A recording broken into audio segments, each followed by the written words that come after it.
Okay, now we're going to make a small project where we're going to race two sprites across the stage. We're going to do a little bit of art when we do this, although it's pretty simple. I'm sure you'll have better art ideas than I do. And we have a little bit of code we have to add to this project to make it all work. So first of all, I have my sprite here, Butterfly 2, and what I did was I drew a car over top of the butterfly so you could see the butterfly driving her car. Then there's the arrow. The arrow gives the commands or gives the questions that have to be answered so that the butterfly can race across the stage or across the racetrack. So when this game works, there's a question at the bottom, 25 plus 33. So you can write this down on paper if you need to, but you want to figure it out. So I have a 20 and a 30, which is 50, and a 5 and a 3, which is 8.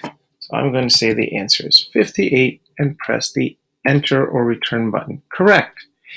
My ladybug, my butterfly moved 20 steps forward.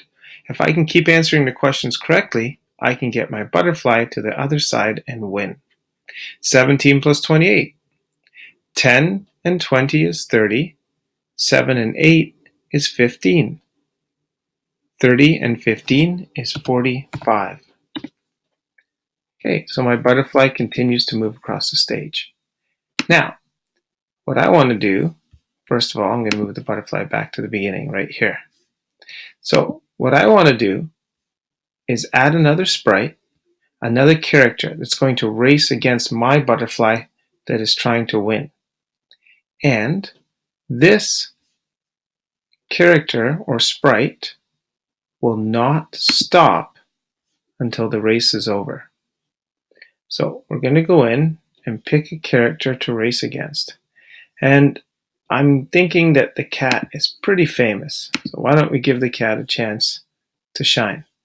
Now you'll notice the cat's way too big right now. So I'm going to click on the shrink arrows, go into the center of my sprite, and click the cat down to a more reasonable size. That looks pretty good there. If you think you went one too much, just click the grow arrows and grow your sprite again a little. I click away from it, and now the cat's ready to move. I'm going to put the cat right about here, and here's where we have to do a little bit of art. When I go to my cat, I want to add a costume, which is a car to my cat. It's in vector mode right now, so I'm going to convert to bitmap, which allows me to draw shapes. This is a rectangle. Before I select rectangle, I'm going to decide what color of car the cat is going to drive. I think the cat's going to drive this really dark, hard to pick really. Maybe this color looks pretty cool. So let's see how that looks. To make a rectangle, I tap on the rectangle and then put it around the cat like so. And then fill, we'll put the fill inside. Notice that each part of the cat can be done separately. So if I wanted the cat's arm to hang out over the side of the car, I could leave it hanging out over the side of the car, almost like it's a go-kart. Don't forget the chin. And this little piece here. There we go.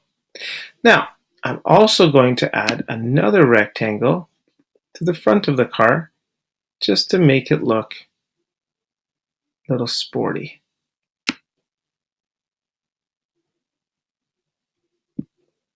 There. And I'll fill this in as well, just like that. Then if I can even add a little bit more to it, I might even do something like this. And then, once again, fill that little spot with color. There, I like my cat's racing car now. Of course, a car needs wheels. So I think the wheels on this car should be a silver color, similar to the butterflies. Okay, so to get a circle, I have to hold down the shift key when I make the wheels. That's very important. So holding down the shift key, Got one wheel to my car. Holding down the shift key again, I've got the other wheel. One of my wheels is a little too low, so I'm just going to bring it up just a little bit.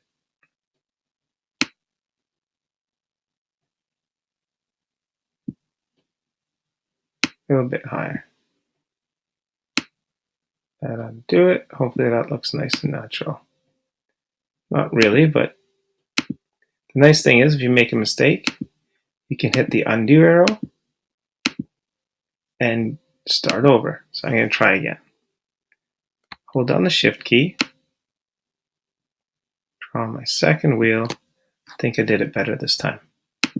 Okay, once again, filling with this gray color that I drew the outline with. Make sure I get every part, and there we go. My cat has a costume. Now, the butterfly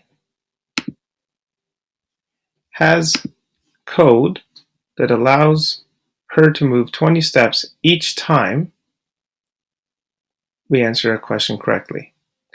What I need is for the cat to continuously move. So, going to the cat scripts, I'm going to say when green flag clicked. The very first thing I want to do is make sure the cat goes back to the beginning. So where my sprite is now is where this X, Y block is now. So if I pull that out, when I press green flag, it'll always take the cat's race car back to the beginning. So the second thing I need to do is say I only want the cat to move one step at a time. That will give me a chance to win the game. And I even want the cat to wait 1 second each time he moves. Of course, I'll need an if-then statement. What I'm going to say is if the cat is touching the edge, far edge of the screen, then the cat is going to say